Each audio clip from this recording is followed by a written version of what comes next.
السلام علیکم ورحمۃ اللہ وبرکاتہ نحمدہ ونصلی علی رسولہ الکریم اما بعد اعوذ باللہ من الشیطان الرجیم بسم اللہ الرحمن الرحیم والذین اتخذوا مسجدا ضرارا وکفرا وتفریقا بین المؤمنین وإرصادا لمن حارب اللہ ورسولہ من قبل وَلِيَحْلِفُنَّ إِنْ أَرَدْنَا إِلَّا الْحُسْنَى وَاللَّهُ يَشْهَدُ إِنَّهُمْ لَكَاذِبُونَ لَا تَقُمْ فِيهِ أَبَدًا لَمَسْجِدٌ أُسِّسَ عَلَى التَّقْوَى مِنْ أَوَّلِ يَوْمٍ أَحَقُّ أَن تَقُومَ فِيهِ رِجَالٌ يُحِبُّونَ أَن يَتَطَهَّرُوا واللہ یحب المطہرین افمن اسس بنیانہ علی تقوی من اللہ ورضوان خیر ام من اسس بنیانہ علی شفا جرف فانحار به فی نار جہنم واللہ لا یہدی القوم الظالمین لا يزال بنيانهم الذي بنوا ريبة في قلوبهم إلا أن تقطع قلوبهم والله عليم حكيم إن الله اشترى من المؤمنين أنفسهم وأموالهم بأن لهم الجنة يقاتلون في سبيل الله فيقتلون ويقتلون وعدا عليه حقا في التوراة والإنجيل والقرآن ومن أوفى بعهده من الله فاستبشروا ببيعكم الذي بايعتم به وذلك هو الفوز العظيم۔ الحمدللہ تدبر قرآن کی آج ہماری کلاس نمبر 208 ہے، جس میں سورہ توبہ کی آیت نمبر 107 سے 111 یعنی 107 سے 111 میں نے آپ کے سامنے تلاوت کی۔ سب سے پہلے آیات کا ترجمہ۔ آج کی آیات میں بھی اللہ رب العالمین منافقین کا تذکرہ کر رہا ہے، ان کی شناعتوں کا ذکر کر رہا ہے۔ آپ اگر تاریخ کو اٹھا کر دیکھیں تو منافقین نے ایک مسجد بنائی تھی، جو اس آیت کا شان نزول بھی ہے کہ منافقین نے ایک مسجد بنائی تھی، مسجد ضرار، جس کا مقصد نماز نہیں، جس کا مقصد کچھ اور تھا۔ اللہ رب العالمین نے ان واقعات کا تذکرہ آج کی آیات میں کیا ہے۔ اللہ تعالیٰ ارشاد فرماتا ہے، سب سے پہلے آیات کا ترجمہ، وَالَّذِينَ اتَّخَذُوا مَسْجِدًا ضِرَارًا وَكُفْرًا وَتَفْرِيقًا بَيْنَ الْمُؤْمِنِينَ، وہ لوگ جنہوں نے مسجد ضرار بنائی، تکلیف دینے والی مسجد بنائی، کفر کے لیے مسجد بنائی، مومنوں کے درمیان تفریق اور دوری ڈالنے کے لیے مسجد بنائی، اور اللہ اور اس کے رسول سے جو لوگ محاربت کرتے ہیں، جنگ کرنا چاہتے ہیں، ان کے لیے کمین گاہ بنائی، ٹھہرنے کی جگہ بنائی۔ وَلِيَحْلِفُنَّ، اور وہ قسم کھاتے ہیں کہ ہم نے تو بس اچھائی کا ارادہ کیا ہے، اور اللہ رب العالمین گواہی دیتا ہے کہ وہ جھوٹے ہیں۔ مسجد بنائی، اس کا ایک مقصد رکھا، ان کا مقصد بتایا اللہ تعالیٰ نے۔ مقصد تھا تکلیف دینا، کفر کرنا، مومنوں میں جھگڑے لڑائی ڈالنا، اور اللہ اور اس کے رسول سے جو دشمنی کرنے والے ہیں ان کے لیے چھپنے کی جگہ بنانا۔ پر آپ کے سامنے آ کر جھوٹ بولتے تھے کہ ہم نے تو مسجد بنائی ہے، ہم نے کچھ غلط نہیں کیا ہے۔ اللہ کہتا ہے کہ اللہ تعالیٰ گواہی دیتا ہے یہ سب جھوٹے ہیں۔ لا تقم فیہ ابدا، آپ اس میں کھڑے مت ہوئیے۔ وہ مسجد جس کی بنیاد تقوی پر رکھی گئی پہلے دن سے، وہ زیادہ حقدار ہے کہ آپ اس میں کھڑے ہوں۔ اور اس میں کچھ لوگ ایسے ہیں جو طہارت کو حاصل کرتے ہیں، اور اللہ تعالیٰ طہارت حاصل کرنے والوں کو پسند کرتا ہے۔ یہاں پر مسجد قباء کا ذکر کیا جا رہا ہے کہ مسجد کی بنیاد تقوی پر رکھی گئی، وہ زیادہ حقدار ہے آپ اس میں کھڑے ہوں، اس میں نماز پڑھیں، عبادت کریں، اللہ اسے زیادہ پسند کرتا ہے۔ اور اس میں لوگ ایسے ہیں جو طہارت حاصل کرنا چاہتے ہیں، پاکیزگی حاصل کرنا چاہتے ہیں۔ آگے میں شان نزول میں بتاؤں گا اس کی تفصیل۔ اور اللہ تعالیٰ پاکیزگی حاصل کرنے والوں کو پسند کرتا ہے۔ پھر اللہ کہتا ہے فمن اسس بنیانہ، کہ بتائیے وہ مسجد جس کی بنیاد تقوی پر رکھی گئی ہے، اللہ کی رضامندی پر رکھی گئی ہے، وہ بہتر ہے یا وہ مسجد بہتر ہے جس کی بنیاد ایک کنارے پر رکھی گئی ہے، ایک کھائی کا کنارہ ہے اور ڈھلان کی جگہ ہے، کبھی بھی وہ اس کو لے کر جہنم میں گر سکتا ہے، وہ زیادہ بہتر ہے یا تقوی والی بنیاد زیادہ بہتر ہے؟ اور اللہ تعالیٰ ظالموں کو ہدایت نہیں دیتا۔ آپ جانتے ہیں یہاں پر اللہ تعالیٰ بڑے کلیئر انداز میں بتا رہا ہے کہ ایک تو ہوتی ہے تقوی کی بنیاد، مضبوط زمین پر لگائی گئی بنیاد، اور ایک ایسی زمین جس کے پاس میں نہر بہتی ہے تو زمین کھوکھلی ہو جاتی ہے۔ اللہ کہہ رہا ہے کہ بالکل کھائی کے کنارے پر بنیاد رکھی گئی ہے، کبھی بھی وہ گر پڑے گی، وہ زیادہ بہتر ہے یا مضبوط بنیاد زیادہ بہتر ہے؟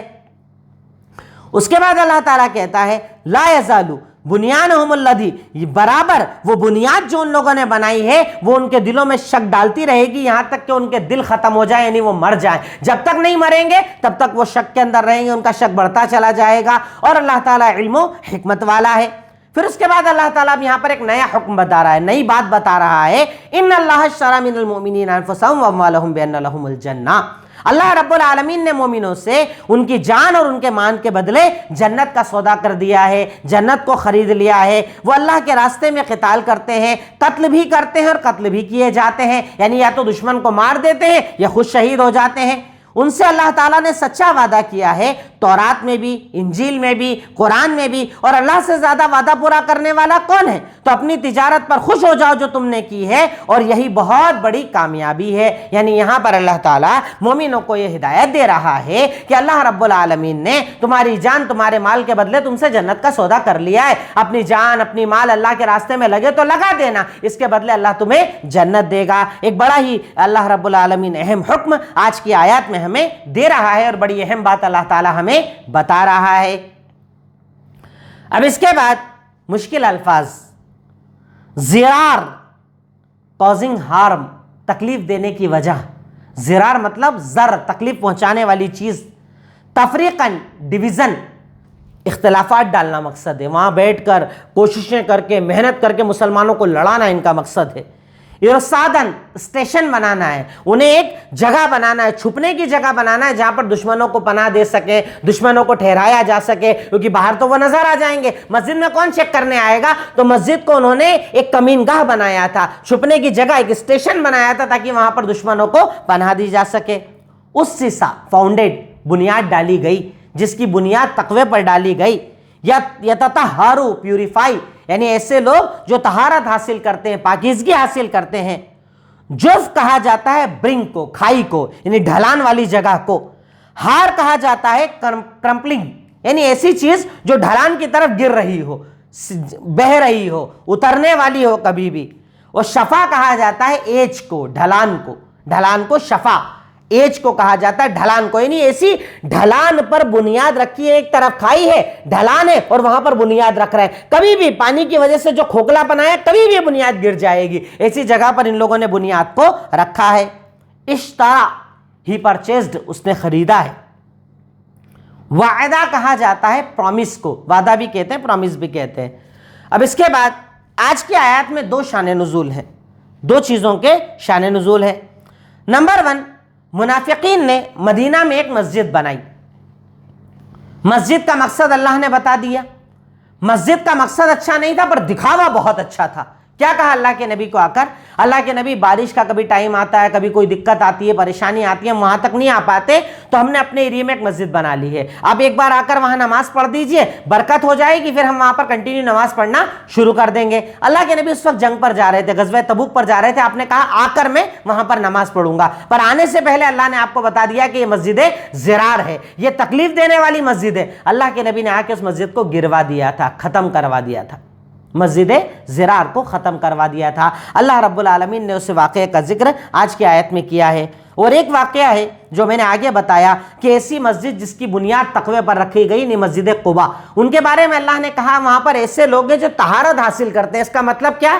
اللہ تعالیٰ نے اللہ کے نبی پر جب یہ آیت نازل کی، اللہ کے نبی نے قباء والوں سے پوچھا کہ تمہارا کیا معاملہ ہے؟ اللہ تمہارے بارے میں کہتا ہے کہ تم لوگ بہت طہارت حاصل کرتے ہو، تو وجہ کیا ہے؟ تو انہوں نے کہا اللہ کے نبی، اگر ہم کبھی پتھر سے، یعنی جو استنجا کیا جاتا ہے اینٹ کے ٹکڑوں سے یا سوکھی مٹی سے، استنجا کرنے کے بعد بھی ہم پانی کا استعمال کرتے ہیں، یعنی اپنی پوری شرمگاہ کو پانی سے دھوتے ہیں، ہمیں استنجا پر بھروسہ نہیں ہوتا جب تک کہ ہم پانی سے دھو نہ لیں، یعنی پوری طہارت حاصل کرتے ہیں، پوری پاکیزگی حاصل کرتے ہیں۔ اللہ کے نبی نے کہا تمہارے بارے میں اللہ نے آیت نازل کی ہے کہ تم ایسے لوگ ہو جو پاکیزگی حاصل کرتے ہو، یعنی اپنی شرمگاہ کو، اپنے آپ کو اچھی طریقے سے دھو کر صاف ستھرا اور پاکیزہ رکھتے ہو۔ اللہ تعالیٰ نے تمہارے بارے میں قرآن میں آیت نازل کی ہے۔ تو آج کی جو آیات میں نے آپ کے سامنے پڑھی ان میں یہ دو شان نزول بھی ہیں۔ اب اس کے بعد تدبر، آج کی آیات پر ہم نے کیا غور کیا ہے؟ آج کی آیات سے ہمیں کیا سمجھ میں آیا؟ نمبر 1، مومن منافق کے ظاہری نیک اعمال سے دھوکہ نہیں کھاتا۔ مومن جو ہوتا ہے نا، وہ منافق کے ظاہر کو دیکھ کر دھوکہ نہیں کھاتا۔ اب دیکھو انہوں نے بھی ظاہر کتنا اچھا بنایا تھا، مسجد بنا رہے ہیں، نماز پڑھیں گے، عبادت کریں گے، ظاہر تو بہت اچھا تھا، دکھاوا تو بہت اچھا تھا، پر اللہ کے نبی نے دھوکہ کھایا؟ نہیں کھایا، کیونکہ اللہ نے آپ کو بتا دیا کہ ان کے ظاہر کو مت دیکھو، ان کا باطن بہت خراب ہے، یہ دکھاوا بہت اچھا کرتے ہیں۔ تو مومن جو ہوتا ہے نا، ہر ظاہر پر فیصلے نہیں کرتا ہے، کبھی کبھی باطن میں بھی جاتا ہے۔ جب پتہ چل جائے کہ یہ ہمارا دشمن ہے، کھلا ہوا دشمن ہے، ہمارے خلاف سازشیں کرتا ہے، تو مومن دھوکہ نہیں کھاتا ہے، بلکہ غور کرتا ہے، فکر کرتا ہے، فکر کرنے کے بعد اپنے آپ کو بہتر بناتا ہے اور صحیح فیصلے لیتا ہے۔ نمبر 2، منافق کی 4 خصلتیں یہاں پر بتائی گئی ہے۔ منافقوں کی مسجد جو انہوں نے بنائی تھی، اس کی 4 خصلتیں بتائی گئی ہے۔ منافق مومن کے ساتھ کیا کرتا ہے، منافق مومن کو کیا تکلیفیں پہنچاتا ہے؟ نمبر 1، تکلیف دیتا ہے، زرار، اس کا کام ہی تکلیف پہنچانا ہوتا ہے، بس مسلمان کو پریشان کرنا، تکلیف دینا، عزتیں اچھالنا، حملے کرنا، بہتان تراشیاں کرنا، الزام تراشیاں کرنا، یہ منافق کی خصلت ہوتی ہے، تکلیف پہنچانا۔ نمبر 2، نفرت، مومنوں سے کبھی محبت نہیں کرتے، یہ لوگ نفرت کرتے ہیں، انہیں کبھی محبت ہو ہی نہیں سکتی، ان کا کام ہی نفرت کرنا ہوتا ہے، مومنوں سے نفرت کرتے ہیں۔ تیسری چیز، مسلمانوں میں لڑائی کروانا، جھگڑے کروانا، آپ کے اختلافات کو بڑھاوا دینا، آپ کے جھگڑوں کو بڑھاوا دینا، آپ کے چھوٹے موٹے جھگڑوں کو بھی زیادہ بڑھا چڑھا کر بیان کرنا۔ اور چوتھی چیز، دشمنوں کی آپ کے خلاف مدد کرنا، دشمنوں کا سپورٹ کرنا، اسلام دشمن طاقتوں کے ساتھ کھڑے رہنا، ان کی باتوں میں بات کرنا، ان کی ہاں میں ہاں ملانا، یہ منافقوں کا کام ہوتا ہے۔ 4 خصلتیں بتائیں منافق کی، تکلیف پہنچانے والا، مسلمانوں سے نفرت کرنے والا، مسلمانوں میں جھگڑے لڑائی ڈالنے والا، اور دشمنوں کی مدد کرنے والا۔ یہ 4 خصلتیں اللہ تعالیٰ نے بتائی ہے منافق کی۔ منافق ان 4 خصلتوں پر عمل کرتا ہے۔ نمبر 3، جھوٹے لوگ زیادہ قسم کھاتے ہیں، سچے لوگ قسم نہیں کھاتے، جھوٹے لوگ زیادہ قسم کھاتے ہیں۔ جھوٹے جو ہوتے ہیں نا، انہیں اپنے جھوٹ کو ثابت کرنا رہتا ہے، اس لیے وہ قسمیں ہی کھاتے رہتے ہیں، بہت زیادہ قسمیں کھاتے ہیں۔ تو جھوٹا انسان قسم کا زیادہ استعمال کرتا ہے، جھوٹا انسان زیادہ قسمیں کھاتا ہے۔ اللہ تعالیٰ یہاں پر بتا یحلفن، بہت قسم کھاتے ہیں، بہت زیادہ قسم کھاتے ہیں، بار بار قسمیں کھاتے ہیں، جبکہ جھوٹے پھر بھی قسم کھاتے ہیں۔ نمبر 4، مومن کی زندگی کا مقصد مومنوں کو آپس میں جوڑنا اور اتحاد پیدا کرنا ہوتا ہے۔ مومن کبھی لڑائیاں نہیں کرواتا، جھگڑے نہیں کراتا۔ اگر اسے پتا چل بھی جائے کہ اس میں اور اس میں لڑائی کی یہ وجہ، یہ غلط یہ صحیح، پھر بھی باتوں کو اگنور کرے گا، بلکہ جوڑے گا۔ ہمارے ہاں تو بہت سارے توڑنے کا ہی کام کرتے ہیں۔ جھگڑا پتا چل جائے نا کہ ہمارا ان سے جھگڑا ہوا ہے، وہ آ کر اور جھگڑا بڑھاتے ہیں، اور لڑائی بڑھاتے ہیں، اور اختلافات بڑھاتے ہیں۔ اللہ رب العالمین یہاں پر یہ اہم بات بتا رہا ہے کہ مومن کی زندگی کا مقصد ہوتا ہے محبت ڈالنا، لڑائیوں کا خاتمہ کروانا، جھگڑوں کا خاتمہ کروانا، اتحاد کی کوشش کرنا، محبت کی کوشش کرنا۔ توڑنے کا کام مومن کبھی نہیں کرتا، اختلافات ڈالنے کا کام کبھی مومن نہیں کرتا۔ مومن آپس میں ہونے والے جھگڑوں کو کبھی نہیں بڑھاتا، بلکہ مومن تو محبت ڈالتا ہے، مومن تو محبت کو پیدا کرتا ہے، مومن تو جوڑ کا کام کرتا ہے، اور اللہ تعالیٰ یقیناً جوڑنے والوں کو پسند فرماتا ہے۔ نیکسٹ پوائنٹ نمبر 5، مسجد کی تعمیر کا مقصد تقویٰ ہونا چاہیے، دکھاوا نہیں۔ آج ہمارے یہاں حالتیں ایسی ہیں، اللہ کے نبی کا جو فرمان بھی تھا کہ قیامت کے قریب ایک ایسا دور آئے گا، لوگ مسجدوں کے بارے میں بڑا فخر کریں گے۔ ہماری مسجد دیکھی، ہماری مسجد کا کارپیٹ دیکھا، ہمارے یہاں کا گنبد دیکھا، ہمارے یہاں کا فانوس دیکھا، ہمارے یہاں کی یہ دیکھا وہ دیکھا، رونق دیکھی، یہ سب یہ دکھاوا۔ اللہ کے نبی نے کہا قیامت کے قریب بہت بڑھ جائے گا، لوگ مسجدوں میں دکھاوا کریں گے، یتباہون، اللہ تعالیٰ نے کہا، اللہ کے نبی نے کہا دکھاوا کریں گے، مسجدوں کے بارے میں خوب دکھاوا کریں گے۔ آج یہی تو چل رہا ہے۔ تقویٰ کہاں ہے؟ تقویٰ کہاں مقصد ہے؟ اللہ کا ڈر کہاں مقصد ہے؟ اللہ کی رضا کہاں مقصد ہے؟ اللہ کہتا ہے کہ اللہ تعالیٰ اس انسان کو پسند کرتا ہے جو مسجد کی تعمیر اللہ کے لیے کرے، تقوی کے لیے کرے۔ میں مسجد اس لیے بنا رہا ہوں کہ لوگ یہاں پر عبادت کریں گے، لوگ یہاں پر نمازیں پڑھیں گے، لوگ اللہ کو یاد کریں گے، لوگ اللہ سے محبت کریں گے، قرآن کی تلاوت کریں گے، حدیث و قرآن کا درس ہوگا۔ یہ مقصد ہونا چاہیے مسجد کا۔ ایسی مسجدیں مت بناؤ جن میں مقصد دکھاوا ہو۔ نیکسٹ پوائنٹ نمبر 6، اسلام طہارت کی دعوت دیتا ہے، پاکیزہ لوگوں کو اللہ تعالیٰ پسند کرتا ہے۔ مسلمان کبھی گندا نہیں رہتا،